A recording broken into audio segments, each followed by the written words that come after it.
Gagal jantung atau yang biasa disebut dengan dekompensasi kordis adalah suatu keadaan patologis di mana terjadi kelainan pada jantung yang berakibat jantung gagal memompa darah untuk kebutuhan metabolisme tubuh. Gagal jantung terjadi akibat penyakit atau keadaan-keadaan patologis pada jantung itu sendiri atau pada penyakit sistem peredaran darah. Dekompensasi kordis adalah kegagalan jantung dalam upaya untuk mempertahankan peredaran darah sesuai dengan kebutuhan tubuh menurut Dr. Ahmad Ramali pada tahun 1994. Kondisi-kondisi penyebab gagal jantung secara umum dapat terjadi oleh mekanisme sebagai berikut. 1. Penyempitan pembuluh darah koroner. Kelainan fungsi otot jantung disebabkan oleh penyempitan pembuluh darah koroner. Ini mengakibatkan otot jantung tidak berfungsi karena terganggunya darah otot jantung. Ketidakmampuan otot jantung untuk melakukan gerakan memompa seperti bisanya mengakibatkan isi cira darah dan curah jantung. Tekanan darah. Penyebab utama gagal jantung adalah tekanan darah tinggi. Hipertensi sistemik meningkatkan beban kerja jantung dan pada gilirnya mengakibatkan kelainan serabut otot jantung. 3. Volume cairan berlebihan. Jika volume cairan maka jantung mula-mula akan meningkat sesuai dengan besarnya regangan otot jantung, tetapi bila beban terus-menerus bertambah hingga melampaui batas maka curah justru menurun. 4. Penyakit penurunan fungsi otot.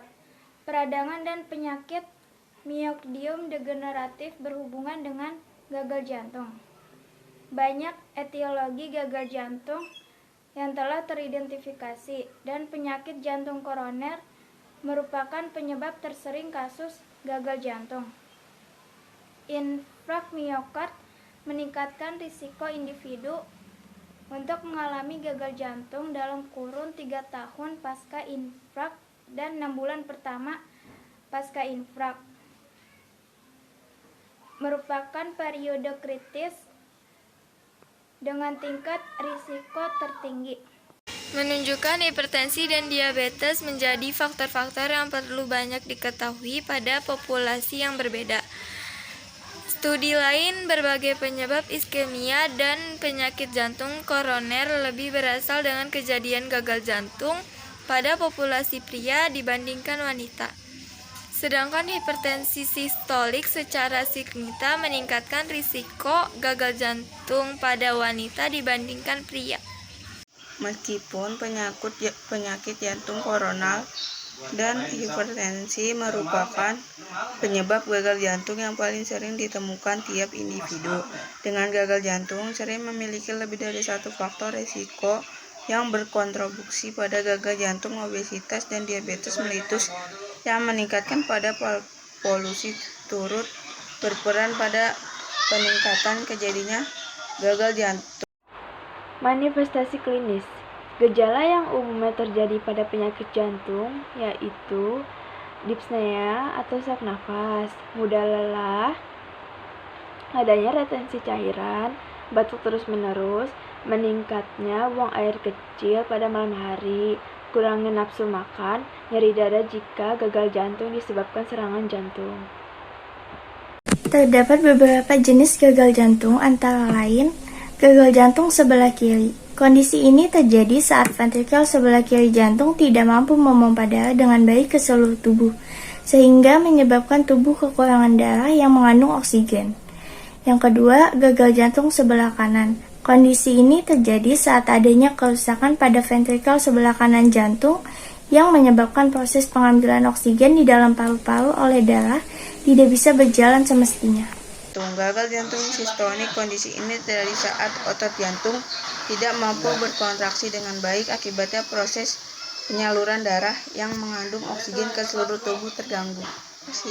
Gagal jantung diastolik. Kondisi ini terjadi saat jantung untuk terisi darah, sehingga terjadi akibat otot jantung mengalami kekakuan. Patofisiologi dekompensasi kordis. Terjadinya gagal jantung diawali dengan adanya kerusakan pada jantung atau miokardium. Hal tersebut akan menyebabkan menurunnya curah jantung. Bila curah jantung tidak cukup untuk memenuhi kebutuhan metabolisme, maka jantung akan memberikan respon mekanisme kompensasi untuk mempertahankan fungsi jantung agar tetap dapat memompa secara adekuat. Bila mekanisme tersebut telah secara maksimal digunakan dan curah jantung normal tetap tidak terpenuhi, maka setelah akan itu timbul gejala gagal jantung. Terdapat 3 mekanisme primer yang dapat dilihat dalam respon kompensatorik, yaitu meningkatnya aktivitas adrenergik simpatis, meningkatnya beban awal akibat aktivasi sistem renin-angiotensin, aldosteron atau RAAS, dan hipertrofi ventrikel. Menurunnya volume sekuncup pada gagal jantung akan membangkitkan respon simpatis kompensatorik. Hal ini akan merangsang pengeluaran katekolamin dari saraf-saraf anergikik jantung dan medula adrenal. Denyut jantung dan kekuatan kontraksi akan meningkat untuk mendapat curah jantung. Selain itu juga terjadi vasokonstriksi arteri perifer untuk menstabilkan tekanan arteri dan distribusi volume darah untuk mengutamakan perfusi ke organ vital seperti jantung dan otak.